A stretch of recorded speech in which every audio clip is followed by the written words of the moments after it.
for Randive is the Maverick Visionary, owned a consultancy based in the United Arab Emirates since 1999. Just as Jennifer has evolved in her personal life, so has her company. Focus Direct was, in her own words, it's now about be the change that transforms you and your results, the journey with people. Are you ready to be the CEO, you of your life and living? And to share her thoughts, I invite Jennifer to tell us her story.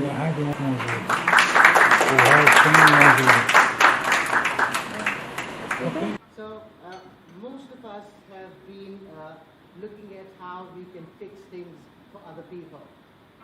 Most of us have been looking at how we can do things for other people. My question over here is, what have you been doing for you lately? When we talk about being the CEO you, we talk about you. Are you anywhere in the equation? Can you all hear? So everywhere that we are trying to look after other people, trying to take care of other people, do we actually take care of ourselves? Do we? Are you all okay with that? Are you pretending to be okay with that? Most of the time, right? So my question to you is that if all of us would like to be the CEO, what is the first thing we should do? And I'm bravo. But to do that, we've actually got to look at things very simply. So I have broken down the CEO into a very, very simple acronym.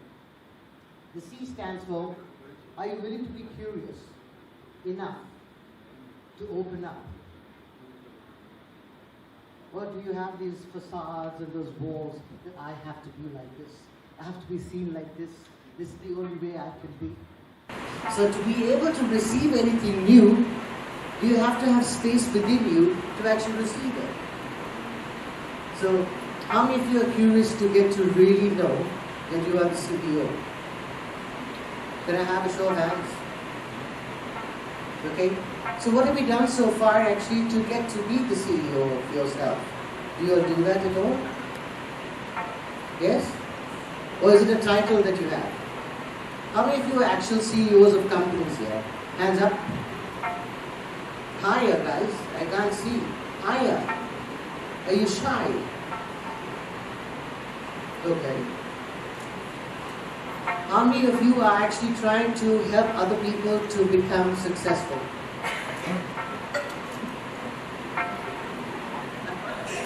I'd like you all to please keep your hands up. I'd like you to look around. Just turn around and have a look. And tell me now, has anything changed since the time that you started to give yourself to the world? What has it created for you, for yourself? You know, we have all got this amazing way of operating because that's what we learned. That has been our operating system.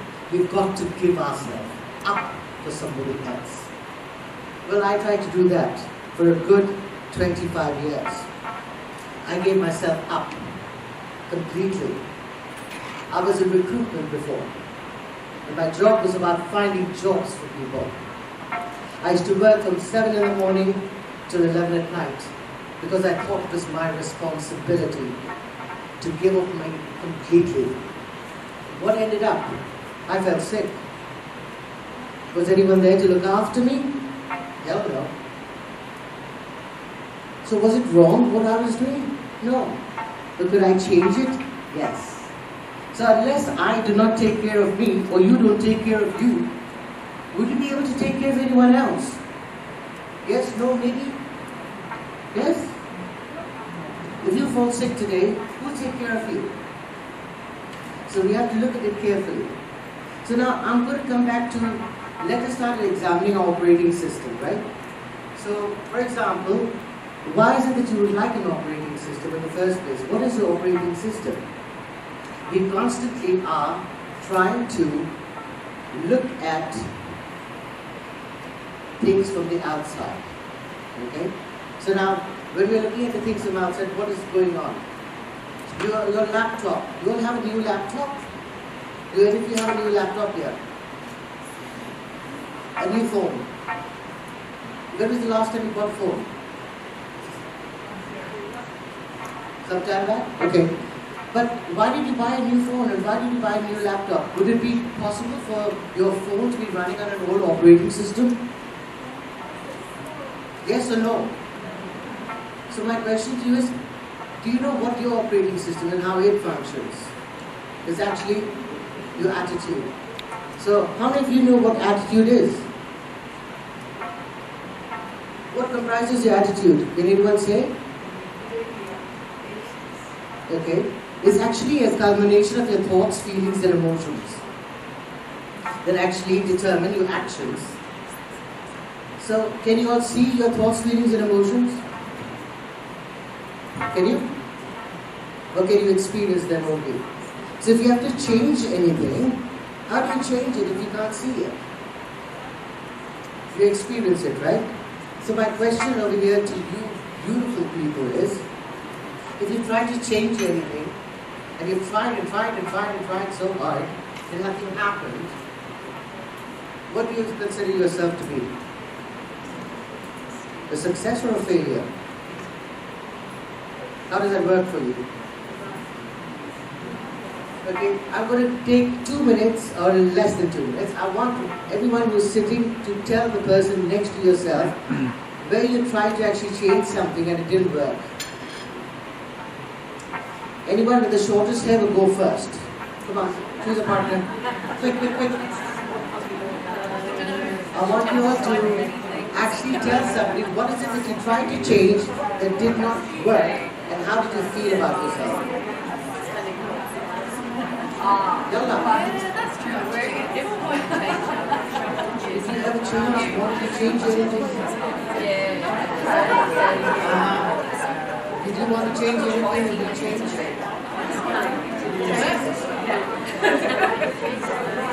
Do we actually ask these questions at all, or do we have to maintain the facade?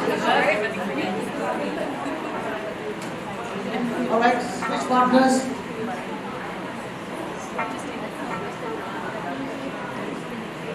Switch partners. I'm looking at you. This financial, yeah. Switch partners.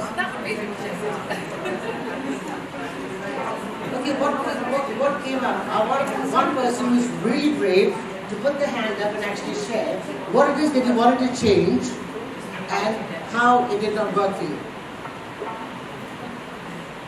Is anyone brave enough to do that? Great. Kanika, will you please stand up? Can I bring you the mic? I'm actually one of the most impatient people, and somehow I've never been able to change it. I'm very impatient. Patient is never a virtue, and every time I tell myself, slow down, don't get upset, because with patience, you get irritation, and the whole thing continues. So that's something I've never been able to change. Can we all please give a round of applause to Kanika, who's brave enough to actually say that what she wanted to change did well. How many of us are willing to do that? Are we ashamed to do that? So if our thoughts, feelings and emotions are actually running the whole life that we have, and we cannot see our thoughts, feelings and emotions, are we stressed out? Are we stressed out? So now to be able to change all of that is something that is very simple that we can do. If you want to change anything, there are 3 steps. Number 1, you've got to learn how not to judge you. You cannot judge you in this exercise. You cannot judge anyone else. And you cannot judge anything else. No matter how bad the situation is, you cannot judge. The second is that you cannot justify anything. So, how many of you are being so serious over here? Can you lighten up over it? Seriously. I know it's a serious conference. So now, let me ask you, do you think that Richard Branson and Steve Jobs and Bill Gates actually were successful all the way through? Did they fall on their face? How many times do you think that happened? Okay, and you're okay with them to fall but not for you? Because you have to maintain a facade that you have to be perfect, is it? Did you know that perfection was a problem? Did you know that? Because every time you think you're perfect, you actually are coming into a limitation that you can't go beyond. Perfection is stagnation on steroids. Are you with that? So yes, Kanika, to answer your question, no more perfection. It's about time to chill out. Come and see me sometime. So now, being the CEO is also about you being the co-creator of your life. You're not expecting someone else to come and fix you. You're not broken. So if you're actually going to relate with you, you cannot all the time have to prove you to be right, have to justify that you're absolutely right, have to judge you out of existence, because that is not going to work. Okay? And coming up with the last thing that I'd like to say to you, all of you, is can you please be kind to you? How many of you are driving yourself into a fit of frenzy that you have to be correct, you have to be perfect, you have to look beautiful, you have to be healthy, you have to. Give it a rest, ladies. Jesus, really. So how many of you can actually say to yourself that I'm ready to be the CEO? Stand up and let me hear that roar. Come on, women, move it. I want you all to stand up and actually say that I'm willing to be the CEO of my life and living. Can I have a hell yes? Come on, give it to me. You all don't want to be CEOs? You see, how many of you are really limiting you from being all of you? If you really want to be the CEO of your life and living, you're calling the shots, lady. No one else is coming to fix you. And if you're ready to be that, then you can come and play with me. Or else, Charlie go Roger. Thank you very much, ladies and gentlemen.